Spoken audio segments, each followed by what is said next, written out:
Hello, everyone. Thank you very much for joining this webinar event on the silent pandemic of antimicrobial resistance, new opportunities for global action. Before starting, just a few comments. You will see you have the Q&A, that's the question and answers box, enabled on your screens.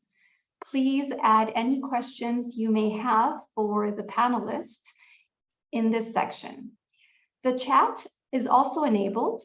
There you can add any comments or share thoughts or introduce yourselves. We see already there's a very active chat going on, but please do not add the questions in the chat.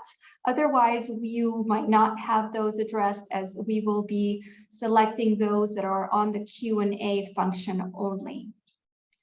And this webinar is being recorded for purposes of then allowing us further dissemination. So please do let us know, and this is for the panelists, if you would prefer not to be recorded during your presentation. There is absolutely no problem, and we can just pause during that intervention. Otherwise, this will be recorded and shared. So with that, I would like to invite Professor Carlos Correa, the Executive Director, to open up this seminar. Thank you. Thank you very much, Viviana. Let me give a very warm welcome to this high-level briefing to all the participants and our distinguished speakers. The South Center, as an intergovernmental organization of developing countries, has identified AMR as one of the major challenges that the humanity is facing.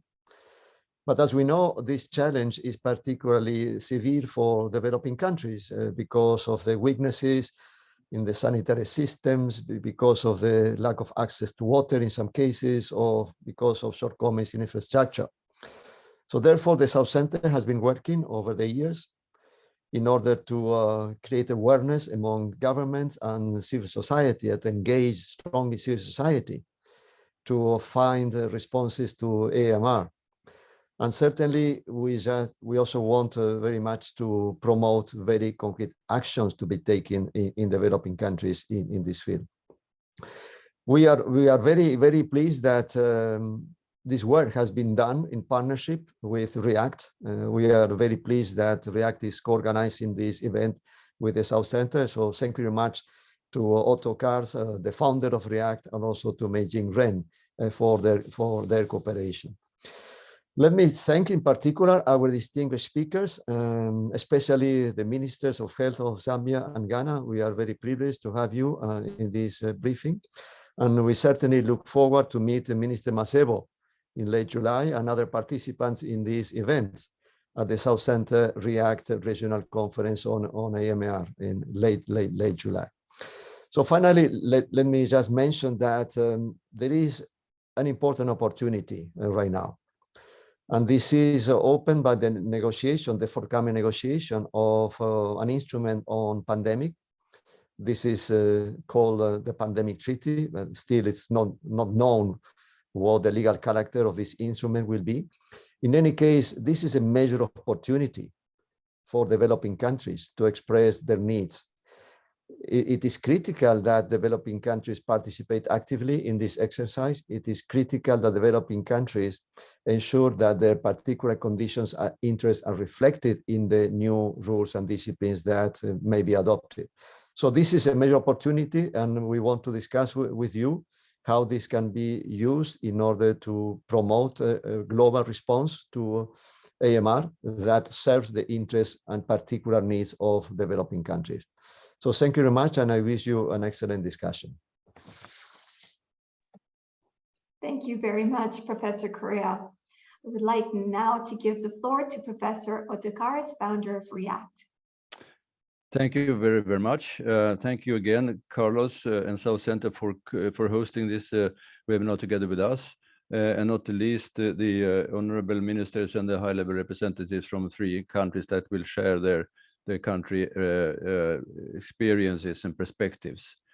I am from REACT. REACT is an international group which has been in existence for 16, 17 years now. We are placed in all continents, and we are working on advocacy for global collaboration on AMR, as well as also supporting some countries in the south with implementation of the national action plans. So I will make a few introductory messages before we go into the next step. So if I can get some help to share my slides, Viviana, please.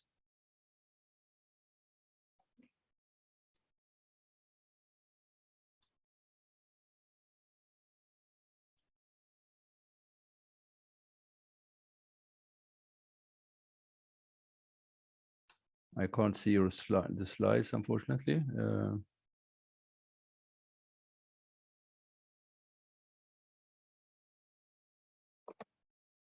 You cannot see the slides, Otto? No, I just see an email. Oh, okay. Yeah. Can you see them now? Oh, okay, let's see what's happening. Oh.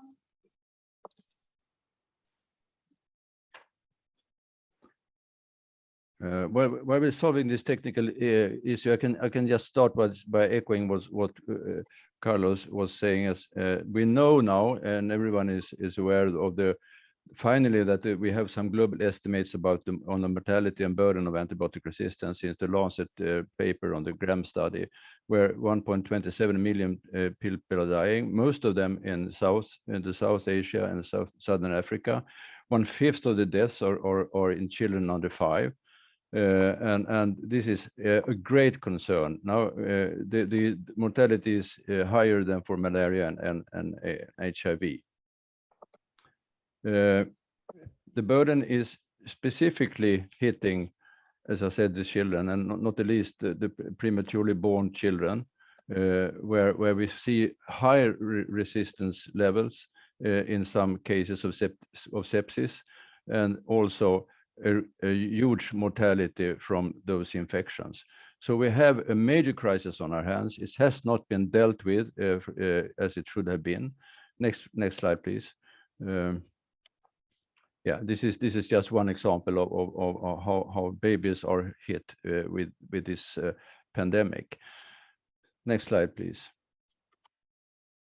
So what we are been thinking here, as many others, on what are the options to enter these crisis and slow pandemic into the forthcoming discussions of a pandemic instrument.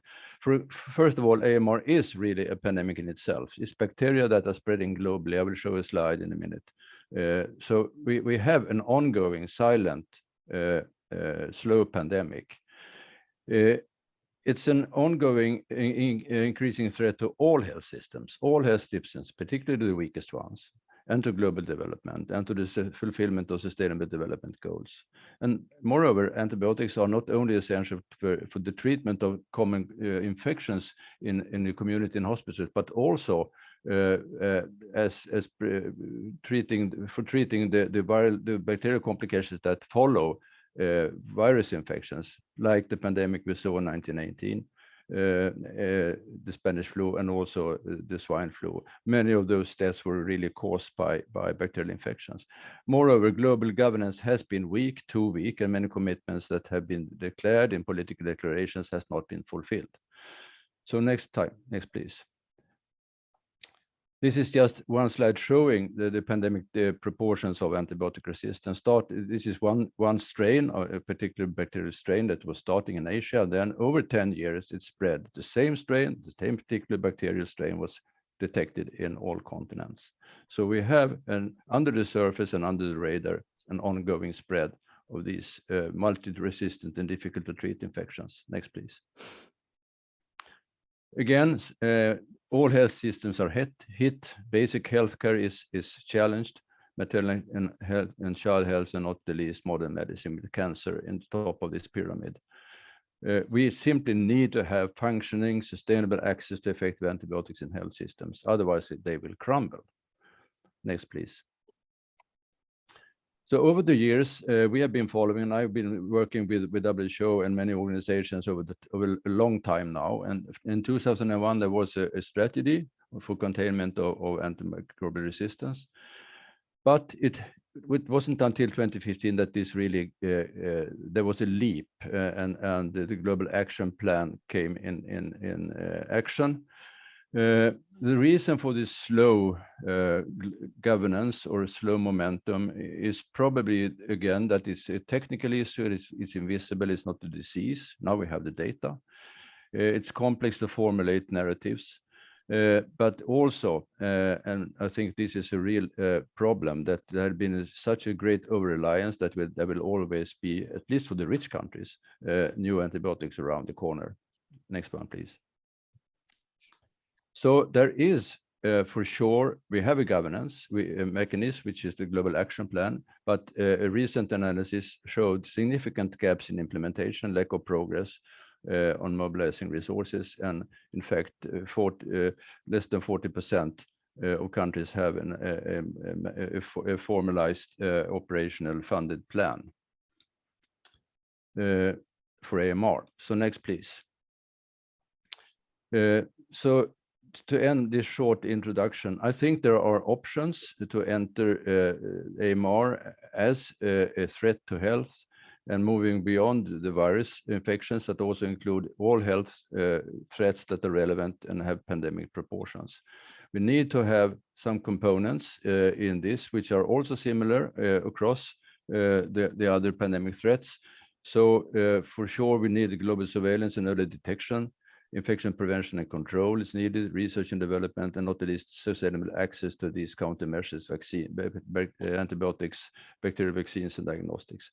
And these need to be preserved. And this will be discussed a little bit later in this seminar, webinar.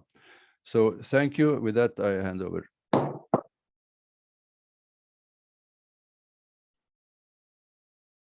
Thank you very much, Professor Otto Kars.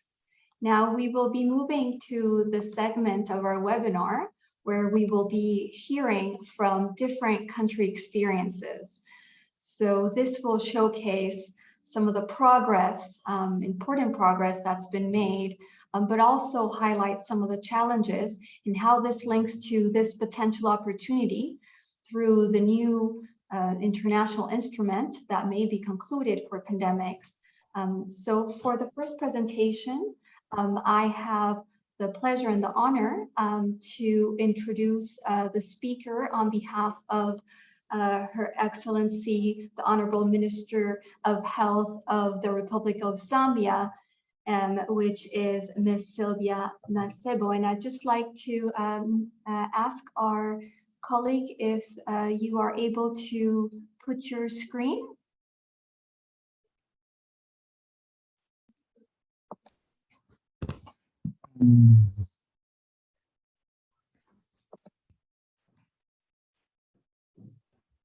Yes, thank you very much.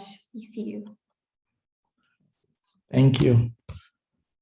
So I'm reading the statement on behalf of the Minister of Health in Zambia, Madam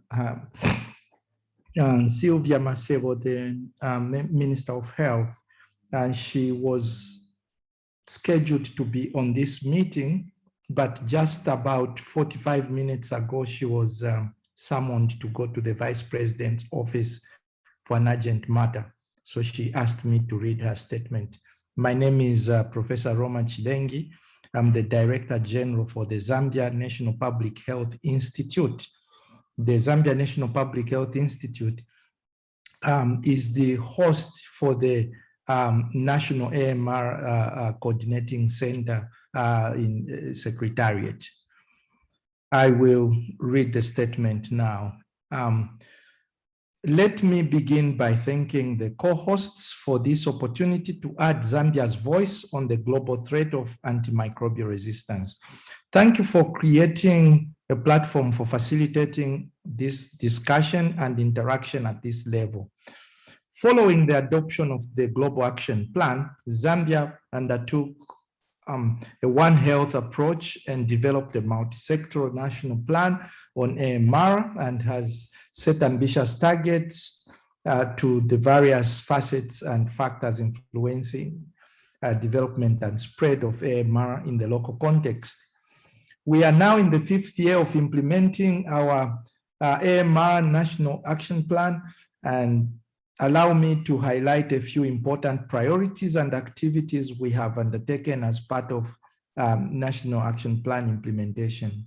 1, an establishment of the Zambia National Public Health Institute has provided for a coordination mechanism for AMR activities at technical levels.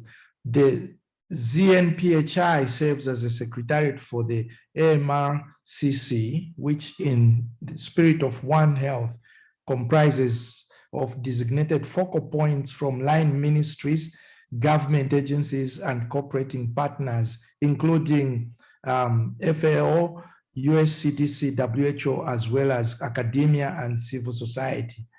Recognizing the critical role of our colleagues in the media fraternity in raising awareness, we have conducted AMR orientations for journalists from different media houses. This has yielded positive results such as strong partners in the information dissemination, awareness raising through radio, television, print media, and online platforms. To champion reporting on AMR, we partnered with the Zambia chapter of the Media Institute for Southern Africa, MISA, to include an AMR category in the annual media awards. Number 3, as part of Zambia's health transformation agenda and in line with the Ministry of Health's legacy goals on health, we have, with support from the Fleming Fund, WHO, FAO, undertaken a number of activities to build capacity and strengthen surveillance of AMR, including training in the detection of emerging antimicrobial resistance, characterization of foodborne pathogens, and AMR testing. We have also continued to monitor antimicrobial residues in products such as honey intended for the export market, particularly to the EU market, and through the Zambia Medicines Regulatory Authority, ZAMRA. Post-marketing surveillance, drug quality monitoring, and pharmacovigilance have continued to be as part of the activities to promote rational use of drugs, including strengthening legislation on licensing and enforcement of strict standards for agrovet products and dealers. 5, in partnership with FIND, we have developed an electronic One Health AMR surveillance database middleware system, which provides a one-stop shop for AMR surveillance data, including laboratory data from human and animal health sectors, antimicrobial consumption data from the Zambia Medicines and Medical Supplies Agency, and antimicrobial import and export data gathered by the Zambia Medicines Regulatory Authority. 6, in a bid to reduce incidence of infectious and emergence of AMR, we have conducted trainings to equip veterinary assistants with the knowledge and skills in biosafety, biosecurity, to ensure animal health security. In the spirit of One Health, similar trainings have been conducted in human health. 7, AMR-CC, in conjunction with the Center for Science and Environment, developed implementation frameworks for integrated AMR surveillance encompassing all key sectors. Additionally, work has started towards phasing out of non-therapeutic antibiotic use in food animals. Furthermore, with support from Action on Antibiotic Resistance REACT Africa, we have drafted an antimicrobial stewardship policy and implementation framework, which is already being piloted in 4 government hospitals and 1 private hospital. To garner consensus, these undertakings have involved a series of multi-stakeholder workshops with extensive stakeholder engagement. In the interest of time, Chair, I will skip a few points and just get to conclusion that if we are to meet our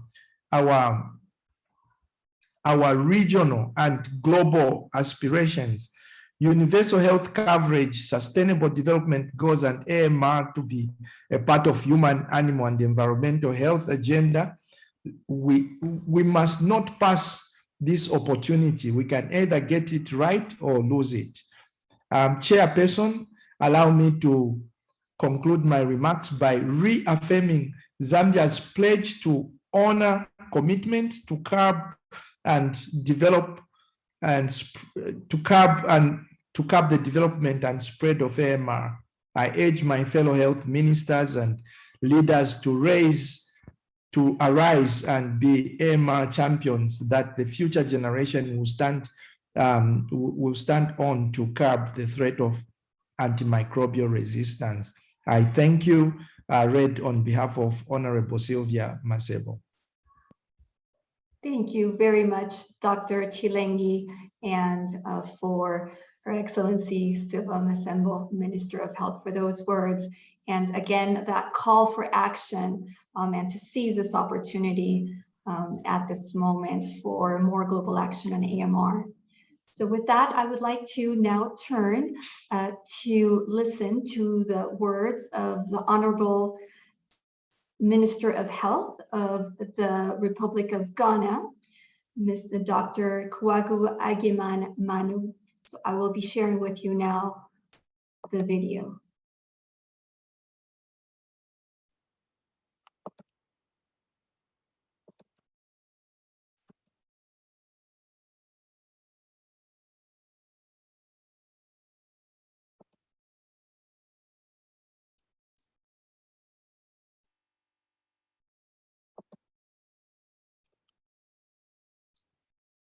Dr. Carlos Correa, Executive Director for the SAF Center. Professor Otto, very well known for your work in the antimicrobial resistance space. Distinguished panelists, ladies and gentlemen. I'm excited to join this seminar and really wished I were there in person. The current conversation on sustainable financing is important, not only for the pandemic preparedness and response, but also for the silent pandemic of antimicrobial resistance. A summary of some of the various activities undertaken in Ghana to combat AMR are as follows. The Ghana AMR platform continues to provide leadership for the implementation of the National Action Plan. 2, to ensure widespread and sustained awareness of AMR in rural and urban areas, training of media practitioners was conducted in a number of regions in the country. This was to equip media professionals to report accurately and also discuss the role of the media, government, and the quadripartite on AMR and antimicrobial use, AMU. The training also aimed to facilitate effective communication and reporting of AMR and AMU by the media to the public. Emphasis was placed on the need for journalists to give accurate and informative reportage on AMR issues and how to translate AMR and AMU messages into newsworthy contents such that it can be used for print, radio, TV, and social media outlets. The Veterinary Services Department also contributes data annually to the OIE on the use of antimicrobials in animal health. 4, in order to reduce the inappropriate use of antimicrobials in animal health, the FAO, in collaboration with the Ministry of Food and Agriculture and Veterinary Services Department, has established farmer field schools aimed at responsible use of antimicrobials in farm animals. I am happy to announce to you that the farmers who have completed the school are having better yield, reduction in production cost, drastic reduction in the use of antimicrobials, and antimicrobial-free products. As a result of the success story from the earlier schools, more of these schools are being conducted in other poultry farming areas in the country. Major gaps still exist in implementation action, mainly because of funding gaps, and it is to this end that the current conversation on financing could have synergies for the silent pandemic as well. The potential new banding instruments proposed have potential overlaps for AMR and are very relevant and requires inclusion in the system approach. Indeed, the global impact of COVID-19 provides lessons and opportunities to address the AMR challenges. Key areas of whole government and whole society approach to the response is unique and could be built on for the AMR actions. It is my view that AMR will be included in the current negotiations for the proposed international instrument on pandemic preparedness and response.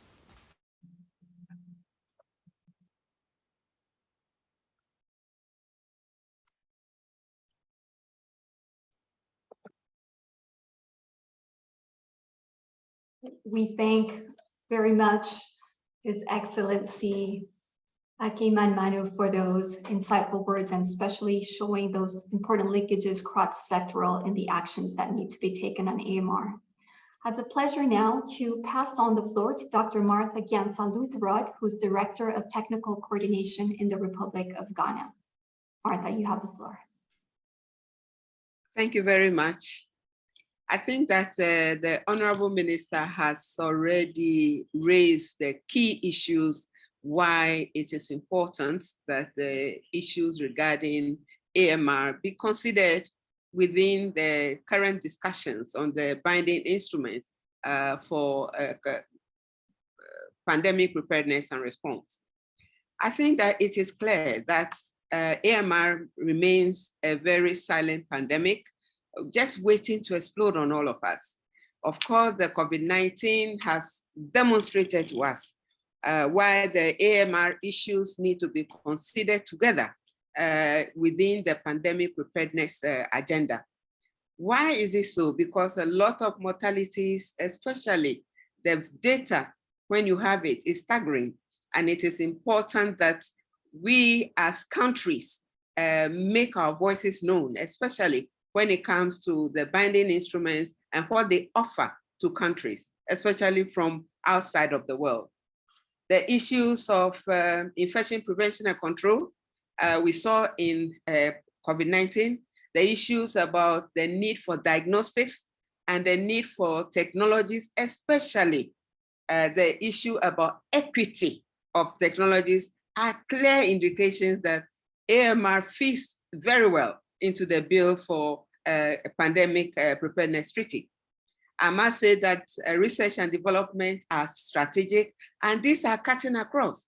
And we don't have a choice, and I want to urge the rest of us that as we are having this conversation regarding the new international binding instruments, we should add our voices, especially from the developing world, add our voices to the debate to ensure that the issues about antimicrobial resistance are taken on board. They are not just in a preamble, but they have real time in terms of what has to be done to support this silent pandemic. I think I will end up by agreeing with what my minister has already stated, that we don't have a choice but to ensure that we make our voices known regarding adding the AMR to the issues about the pandemic preparedness treaty. I thank you for the opportunity. Over. Thank you so much, Dr. Gyansa-Lutterodt, and especially with your extensive experience in many of the global AMR processes and a true champion of AMR. With that, colleagues, we had also the Director of Health Service Quality of the Ministry of Health of Indonesia joining us, but at this moment, she has still not been able to connect. So we will continue and hope that she will be able to join us shortly. So with that, we will continue with our segment, now looking a bit more detailed to this perfect follow-on on what Dr. Lutterodt was speaking on, which is the opportunities that we see for the negotiations of pandemic instrument and its linkage to antimicrobial resistance global agenda. And in particular, on the need for this to be an agenda that is also critically involving developing countries. So I will first start off this discussion. I did not introduce myself at the beginning, so I will now. My name is Viviana Munoz, and I coordinate the program at the South Center on Public Health Issues, among others. So as was clearly set out by Professor Correa at the beginning, antimicrobial resistance is part of the global sustainable agenda for all. And it's linked to many of the global challenges that we see today and that need to be tackled. So we really need to be comprehensive. Now, there is existing important guidance, as was also mentioned by Professor Otto. And for example, there's been the strengthened role of the quadripartite agency, but there's many gaps that remain. So there is a pending agenda on AMR at the international level. That is a starting point for this discussion about the opportunities that this treaty negotiation may provide. At the UN level, that is the United Nations, there had already been an agreement since 2016 to establish a global development and stewardship framework. But that work has not continued. But importantly, it was established that there should be 3 lines of work on stewardship so that we can preserve our existing antimicrobials, on the development on new antimicrobials, as these are key tools and we are running out now of options of antimicrobials to use, particular for bacterial infections. And this includes not only new antibiotics and other antimicrobials, but we also need other tools such as vaccines to be also used in other sectors in addition to human health. And the other critical pillar is that we need to ensure we promote affordable access to antimicrobials, in particular, as this is a key issue in developing countries. Now, what else do we need? Well, we need a global approach so that it is coordinated, but that it also takes into account national contexts.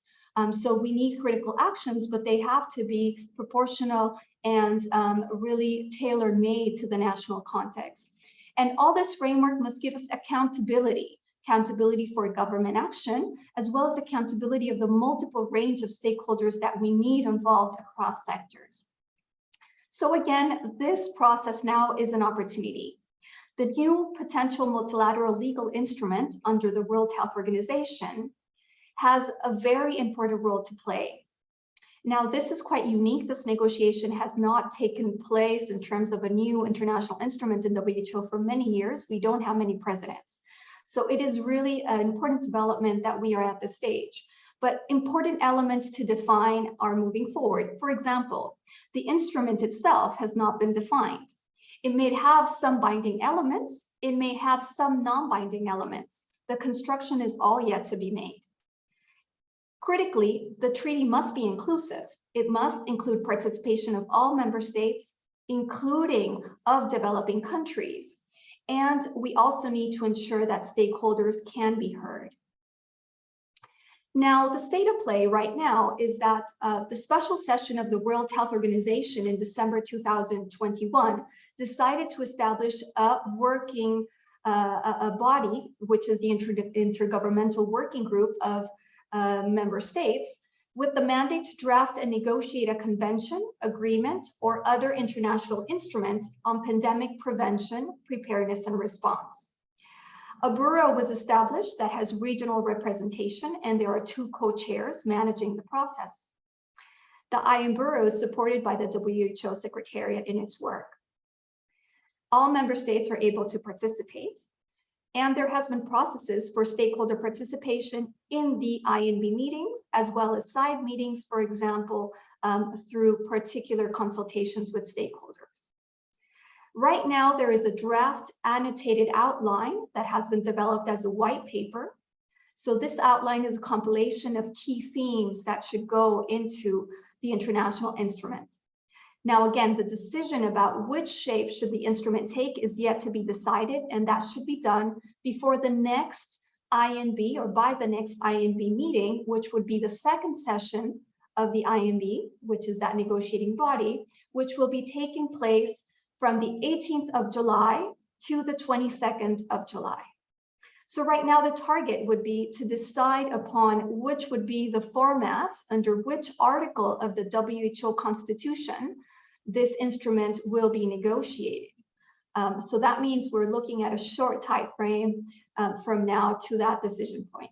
Now, on the substance, there is still plenty of time for member states, and as we are encouraging developing countries in particular to engage in this process and to include antimicrobial resistance as a substantive element.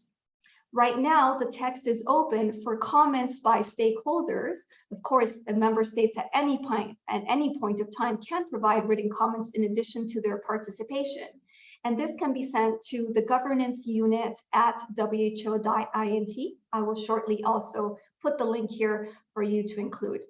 So with that, I would like now to pass on the floor to Ms. Meijing Ren from REACT, who's a policy advisor, and she will be discussing more in detail how AMR currently is or not reflected in the outline of that white paper, and what might be key elements to introduce in the international instrument on antimicrobial resistant aspects. Thank you. Meijing, you have the floor. Thank you very much, Viviana. I think you have already touched upon very important points, and I will try to complement and elaborate on some components also mentioned by several of our panelists. We are pleased to note that AMR was brought up as an important issue to include in the scope of a new pandemic instruments already by several countries at different occasions from last year and this year, and most recently in the submission to the INB compilations. AMR was also mentioned in the current text in the latest INB draft outline, basically on the global cooperation and national multi-sectoral pandemic prevention, preparedness, response, and recovery strategies. And echoing Dr. Mazda's statement, heavy lessons were really learned from COVID-19 pandemic, and the intense discussions are continuing around equitable access to both new innovations and basic supplies. Now, equity has been identified as one of the strategic pillars in the current INB outline, and we are hoping that establishing clear rules to ensure global equitable access will continue to be a central element in discussion of the pandemic instruments. And it is essential that such rules cover antibiotics and consider the importance of ensuring effectiveness and sustainability of these medicines. And managing AMR is also related to tackling challenges with insufficient preventative measures, including WASH and IPC, supported by the reinforced infrastructure, as well as the raised awareness and practices. And furthermore, I wanted to highlight a few main components that reflect significant synergies with key considerations for NAP implementation and pandemic prevention, preparedness, and response strategies. The first concerns surveillance and rapid testing capacity for early warning of new bacterial mutations and their global spread. And this need is clear for both viral pandemics and antibiotic resistance. As part of these efforts, support for increasing laboratory capacity, trained staff, and strengthening surveillance and monitoring systems in LMICs are needed. And developing integrated analysis of data across human, animal, and environment sectors that account for both viral and bacterial threats should be a key priority. And secondly, the shortcomings of the current R&D model should be fixed. Access to medical countermeasures, such as new antibiotics, diagnostics, and vaccines needs public sector leadership and require public health needs-driven R&D.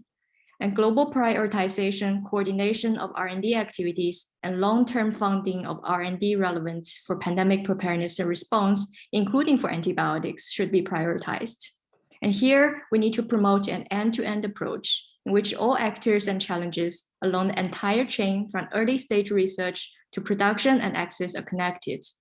In the case for antibiotics, mechanisms for conservation and stewardship in a One Health perspective must also be taken into account. It is important that all countries are included in this work and the needs of the vulnerable groups are given priority. And thirdly, I wanted to touch upon shortage issues. Shortages are caused by a number of factors linked to the production interruptions, trade restrictions, unsustainable and sometimes even single source supply chain, as well as fragmented and unpredictable procurement practices and systems.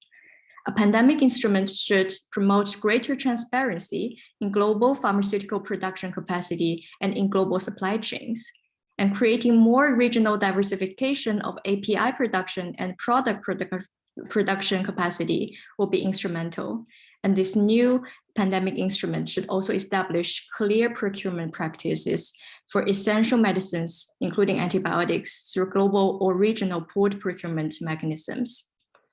I will end here to echo a long-term goal to be shared for both AMR management and pandemic preparedness and response.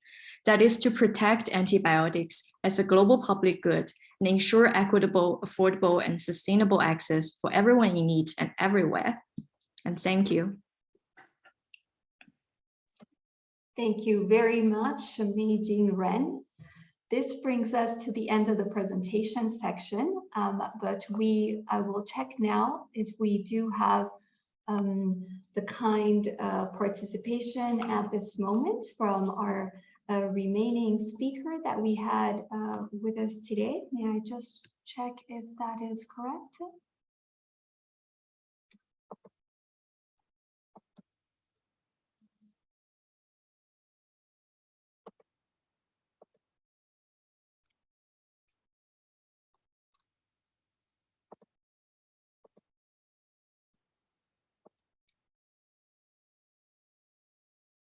Yes, I can see Dr.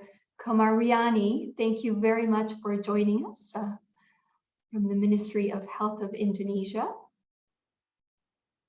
Ms. Komaryani, you have the floor whenever you're ready. Thank you.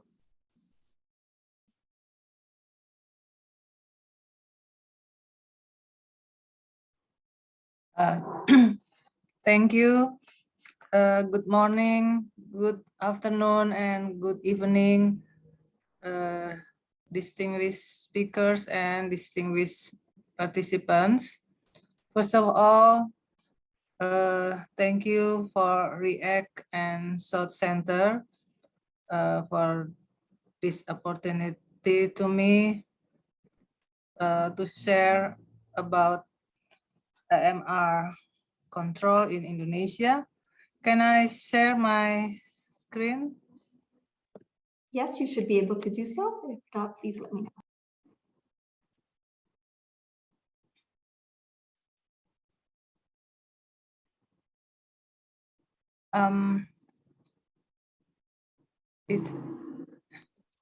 Yes, it is visible. If you can put on full screen. Thank you very much. Yes, I'm going to share about the program of antimicrobial resistance in Indonesia. I'm from Ministry of Health. The background is because antimicrobial resistance is one of the global health threats, and this silent pandemic is producing 1.27 million deaths per year and will increase maybe every year, and also has the economic impact on the spending for health expenditure. And how about the policy and implementation of AMR control in Indonesia? Yes, we are following the Global Action Plan on Antimicrobial Resistance, and we have the National Action Plan on Antimicrobial Resistance, which set last year under the pandemic era. So we have 6 strategies of our National Action Plan on AMR.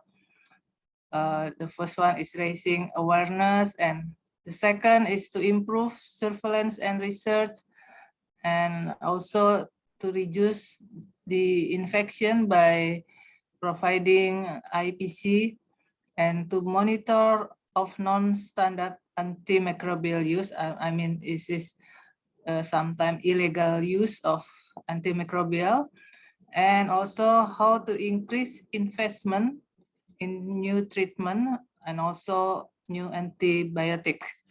And the last one is how to develop the coordination across the ministerial in Indonesia. So now we have several ministerial of health decree which are the program of AMR.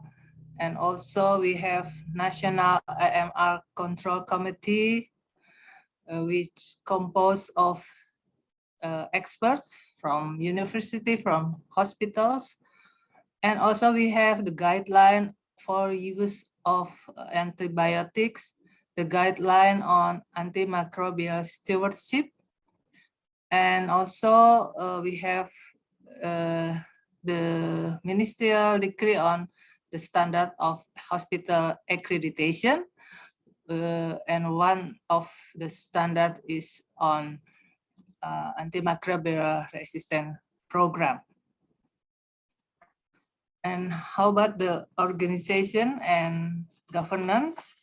So in Indonesia, we have the steering committee, which controlled by the coordinating minister of Human Development and Cultures. And we have organizing committee, the chairman from the DG of Health Services under Ministry of Health. We have 4 working groups for resource capacity, surveillance, intervention, and advocacy. This is the activities what we have done in Indonesia. Because we just have the National Action Plan last year. So this is some activity start from 2020 up to now. For raising awareness, we also celebrating the World Antimicrobial Awareness Week in November. And we are doing the human capacity building several times in the year of 2021. And for surveillance and research development, we are enrolling the Global Laboratory Antimicrobial Surveillance System, or GLASS. And also we put some indicators of the AMR program in our National Action Plan by using GLASS data. And the Sentinel site, there are 20 laboratories across the country who join the GLASS, the surveillance system. Other activities is about infection prevention control. We also have the project from Multi-Partner Trust Fund, the implementation of antimicrobial stewardship and IPC in 4 districts in Indonesia. And we are conducting the study on IPC assessment in hospitals in Indonesia using infection prevention control assessment framework and conducted by Ministry of Health. And other activity is we have the program how to raise the public awareness and we call the smart community movement using drug. I think this is the activity that have been done in sub-district in several areas in Indonesia. And the next is about to increase the investment. So we have the research, National Research Board. We just start to invest on the new drug, new vaccine, and so on. And the last one is how to emphasize the One Health approach to control AMR. We have the task force that coordinated by the coordinating minister, and there are several ministries are involved in this task force. There are Ministry of Health, Ministry of Agriculture, Ministry of Fishery, and Ministry of Environment. Our work plan in 2022 is to establish the task force, and we are conducting the coordination meeting and how to integrate AMR program meeting to hospital information system. And we also conduct a side event tackling antimicrobial resistance at the G20 meeting.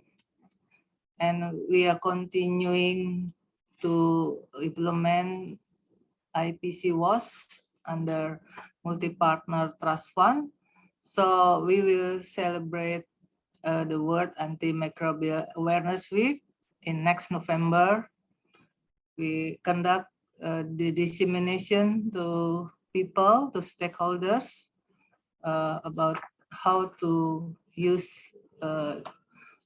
antibiotics wisely, and also the development of antimicrobial use, consumption, surveillance as part of GLASS. So this is our program for AMR side event that will be held in August. It is back-to-back meeting with health working group, the third health working group, the G20. So the topic is how to curb the continuing silent antimicrobial resistant pandemic. The objective is strengthening AMR prevention and control through G20 countries' capacity support. And the outcome document is the sustainability of AMR prevention and control implementation. And G20 commit to strengthen AMR prevention and control with 5M: money, manpower, materials, methods, and market.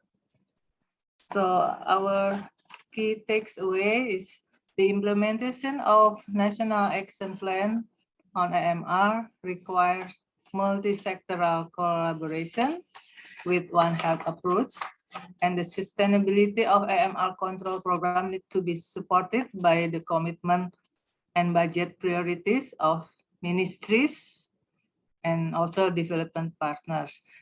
Because in Indonesia, the Ministry of Health is working together with the Fleming Foundation. And the last one is the One Health approach to AMR prevention and control is critical and need to be strengthened with funding, law, and governance as it is impact on health and the economy. Thank you.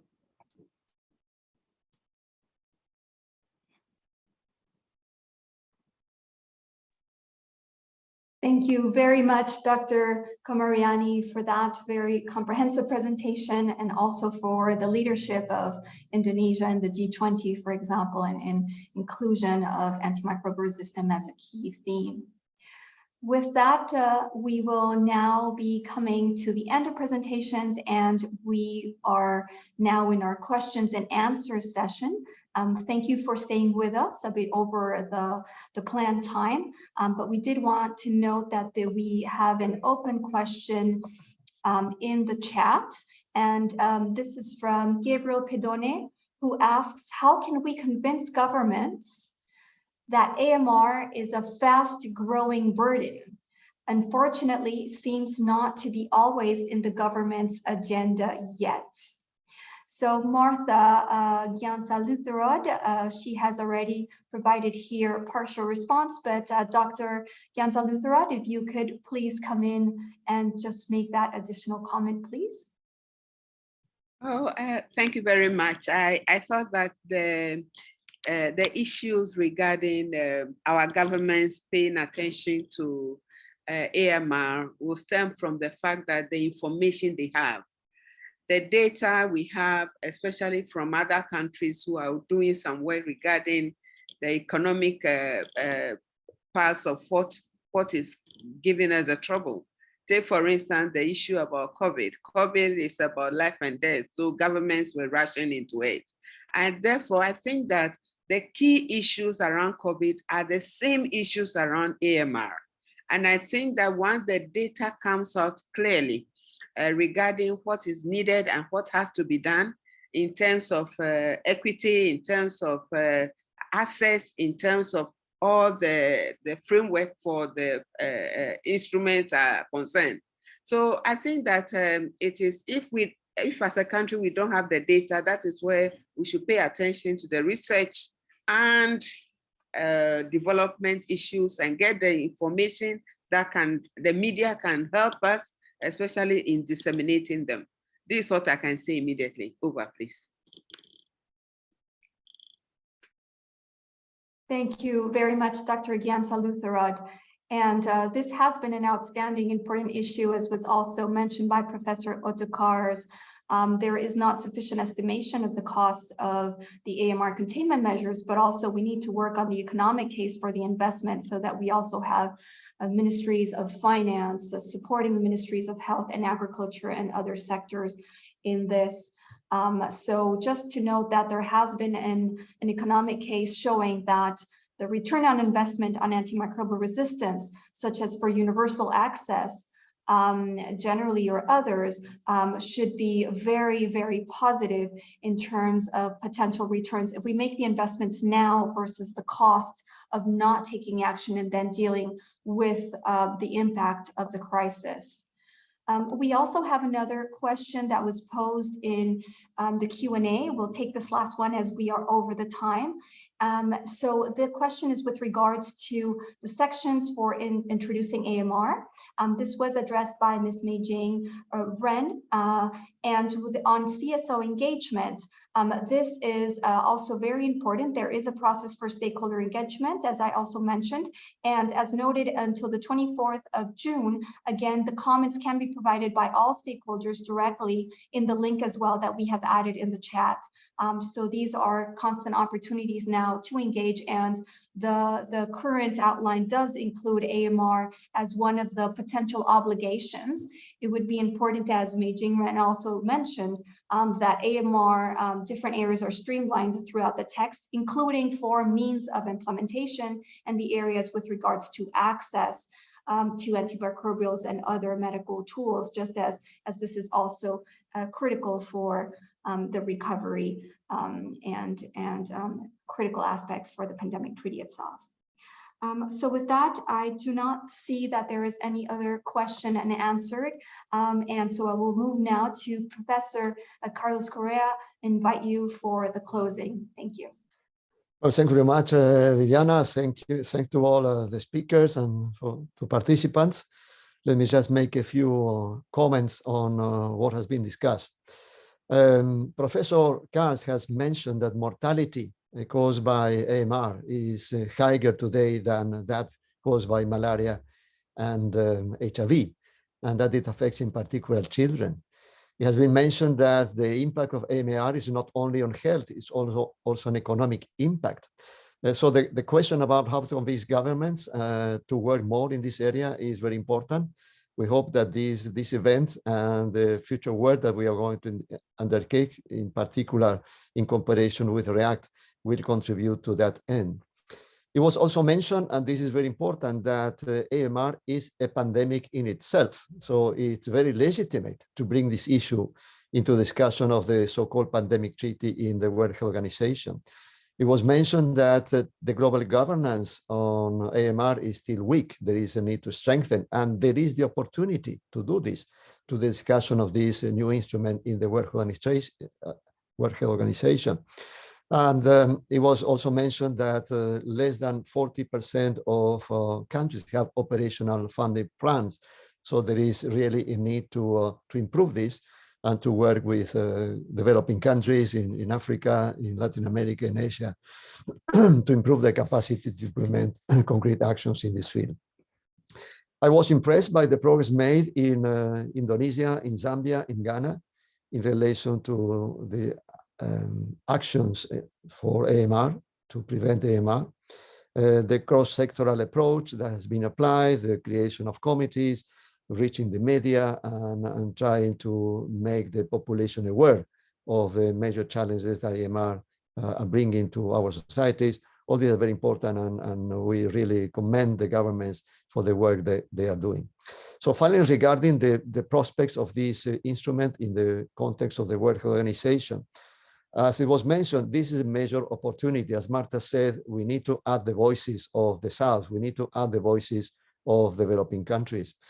Professor Kalsum mentioned some of the issues that need to be addressed: global surveillance, prevention and control, research and development, very important because there is suboptimal investment in research and development in relation to antibiotics, sustainable access and conservation. So these are the objectives. Also, there has been some possible objectives that the negotiations may take place.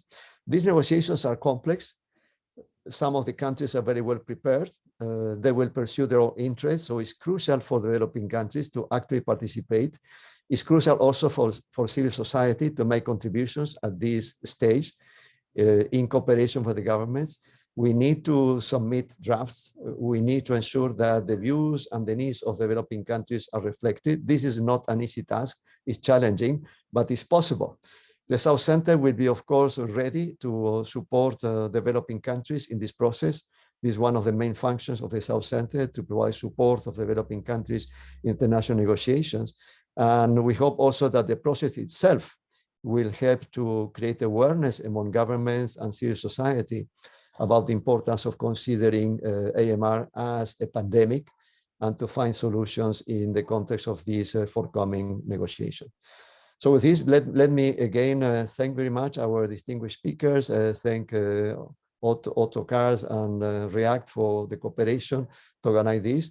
We hope to meet you soon in Lusaka at the regional conference and to continue working in order to ensure that the world takes the necessary measures and these measures reflect the interests of developing countries. Thank you very much. Thank you very much, Professor Correa. Just to note to all participants, we will be sharing the recording, and we will also be sharing the chat comments, as we also had a very good additional input